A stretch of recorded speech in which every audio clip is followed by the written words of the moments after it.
Didn't even get to cross.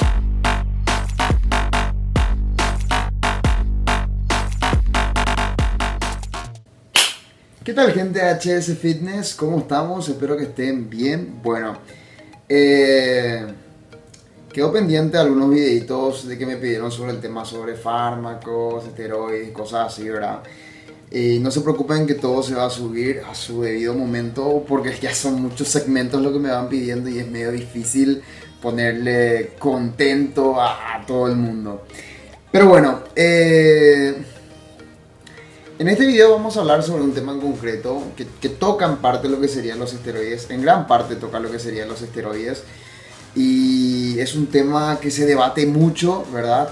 Y que particularmente me informé mucho, leí mucho al respecto, y siempre veo que hay gente que tiene una opinión totalmente diferente a lo que sería esto, y noto que se habla mucho por hablar sin conocer, ¿verdad? Entonces quería tomar este tema, me parece un tema muy interesante para debatir. Si ustedes quieren dejar los comentarios, pueden dejarlos sin ningún problema. Sobre qué opinan al respecto, ¿verdad? Y mi idea no es contradecir, porque la mayoría de los puntos que voy a tocar está sujeto a una opinión, está sujeto a un, ¿cómo podría decirlo? A un punto subjetivo, ¿verdad? Entonces no es algo que por ahí pueda decirse que sea la verdad absoluta. En la mayoría de los puntos, en otros sí, son cosas que son ciertas. Entonces, nada. ¿Cuántas veces no escuchamos en el mundo del fitness y en el mundo del culturismo? El culturismo de ahora es solamente tamaño, no se mira la estética. Eso por una parte. También se quiere hablar mucho de que antes no se abusaba con los esteroides, pero hoy sí. Hoy es abuso y sobreuso de esteroides, que antes no se hacía, supuestamente, que antes todo estaba más controlado. También, tocando estos puntos, ¿verdad? Se quiere dar a entender a veces que antes se entrenaba de verdad y que hoy en día no se entrena de verdad. Ni tampoco se hace dietas de verdad. Ojo que en este video no voy a hablar sobre un atleta natural, no voy a hablar sobre una persona normal, voy a hablar siempre hablando a nivel profesional, a nivel de personas que compiten en el Mr. Olympia, para tocar un poco el tema de competición que ya se dejó mucho de tocar en el canal, como prometí en un momento que iba a hacer, ¿verdad? Bueno, hay que tener en cuenta lo siguiente, gente. Vamos a hablar sobre puntos concretos. El tema del tamaño y la estética, si fuera cierto, Phil Heath no tendría los premios que tiene. ¿Por qué? Porque existen muchísimos culturistas mucho más pesados de Phil Heath. Phil Heath ya compitió con personas que tengan 20 kilos más que él y él les ganó. Hay personas que tenían el mismo peso, que tenían más grosor muscular, más volumen muscular y cosas así, pero que él de igual manera les ganó. ¿Por qué? Por cuestiones simétricas. Hombros más armoniosos con respecto a los brazos más acordes a lo que sería la zona media, separación de espaldas, que estaban en mayor armonía con las piernas. En síntesis, hay que tener en cuenta que sí, se tiene mucho en cuenta lo que es la estética hoy en día todavía en el culturismo, pero pasa que hoy en día en el culturismo ya a nivel profesional la mayoría son monstruos de más de 100 kilos, monstruos en el buen sentido, porque yo en serio soy una persona que les veo y veo un sacrificio de la mierda tras ese físico que en serio es admirable. Y también alimentación, hay muchísimos, para no decir cientos de culturistas que tienen un peso impresionante, pero que ni siquiera se les conoce porque ni llegan a los Mr. Olympia o a los campeonatos internacionales que son televisados. ¿Y esto por qué? Porque no cumplen con los requisitos para llegar a esa instancia, que sería nuevamente, se toca mucho lo que es la estética, ciertos grupos musculares que tienen armonías con los otros, etcétera, etcétera, etcétera. En resumen, si solamente importa el volumen, creo que Big Ramy tendría muchísimos Mr. Olympia y no es así. Ok, dejando ese tema de lado, se habla sobre la estética de antes. Y cuando se habla de la estética de antes, se toca mucho el tema de que antes no se abusaba con los esteroides y que ahora sí se abusa con los esteroides. Y pasa lo siguiente, gente. Antes realmente sí se abusaba y muchísimo con los esteroides en comparación a ahora. Y ahora podría hasta decir que no se abusan. Y voy a explicar los puntos del por qué.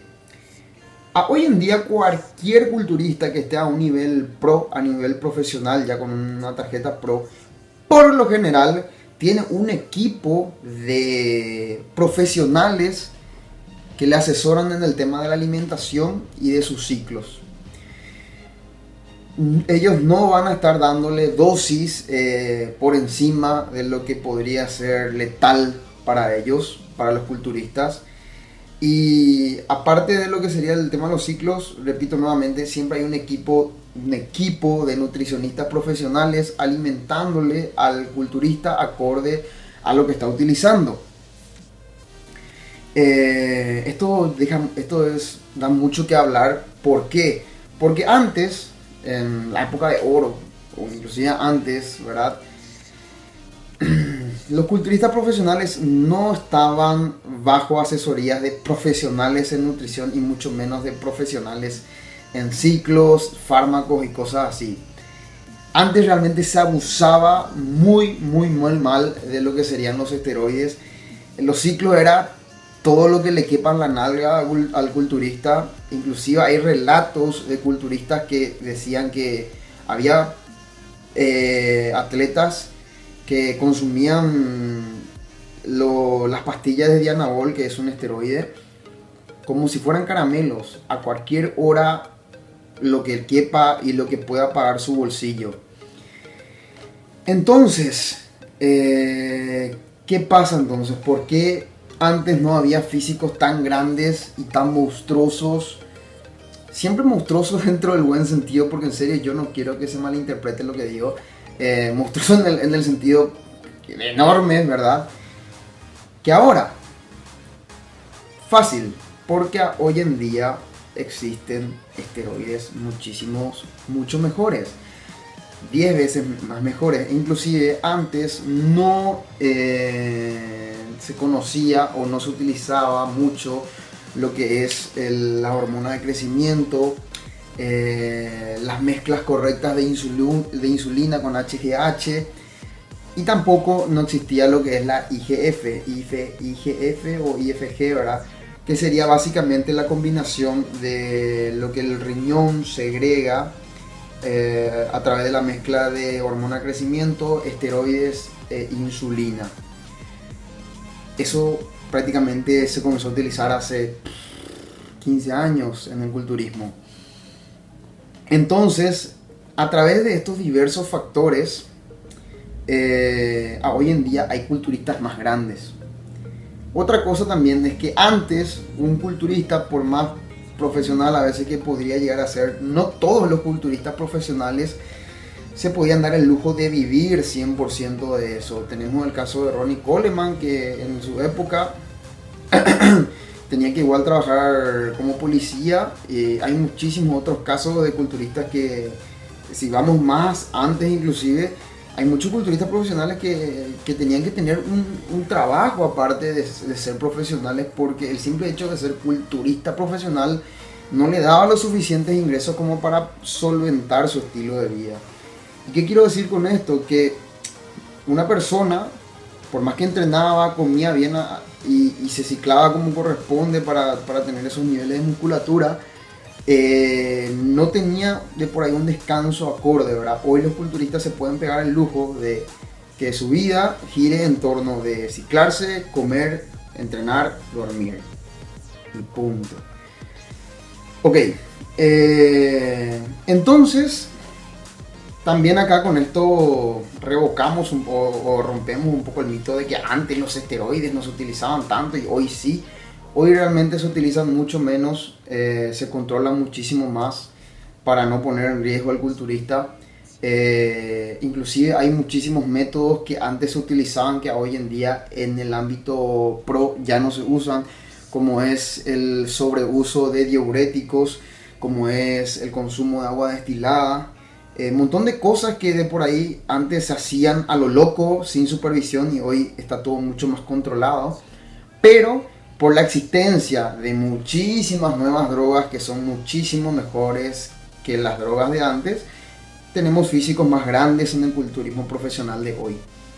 Ahora también, te pongo este punto para debatir, donde se habla mucho que antes a los culturistas de antes sí le importaba la estética y por eso no exageraban con los esteroides. Pongámonos a pensar. Si el mismísimo Arnold Schwarzenegger, que era conocido como comprar siempre lo mejor, de lo mejor, de lo mejor, tenía la posibilidad en aquella época de comprar las mejores drogas que hay en esta época, ¿ustedes creen que el mismísimo Arnold, con el poder adquisitivo que tenía, ya, no sé si se nota el símbolo del dinero, ¿ustedes creen que dudaría en comprar las mejores drogas de esta época en aquella época? Yo creo que no, gente. Yo creo que el 99,9% de los culturistas de esa época no iban a negarse a comprar las mejores drogas de esta época y que iban a tener los mismos físicos o inclusive físicos más grandes que tenemos en el culturismo profesional del día de hoy. Perdón, se cortó el video. Bueno, y nada, era simplemente un video para echar un poquito de luz a un tema que yo sé perfectamente que hay mucho desconocimiento, porque inclusive gente que conozco que hoy en día compite de forma amateur hace mucho tiempo y que ama esto del culturismo y cosas así, piensa exactamente lo mismo. Piensa que antes no se abusaba y que hoy sí, y muchas cosas así, ¿verdad? Y en el tema del entrenamiento, hoy en día el entrenamiento que recibe un culturista profesional es muchísimo mejor que antes, ya que están bajo asesoría profesional de personas que inclusive le conectan máquinas, ven con qué rango de movimiento tienen mayor tensión muscular, con cuál se podría estimular más lo que sería la hipertrofia y cosas así. Entonces, tampoco hay que desprestigiar la vieja escuela en muchísimos sentidos, ¿verdad? Pero a nivel de nutrición, a nivel de entrenamiento y a nivel de lo que sería fármacos y cosas así, el culturismo de hoy está muchísimo más avanzado. Pero bueno, era simplemente para echar un poco de luz al tema y hablar al respecto, que es algo que siempre veo que se tiene un concepto erróneo. Ok, gente, nos vemos, como siempre digo, hasta el próximo video. Didn't even get to cross.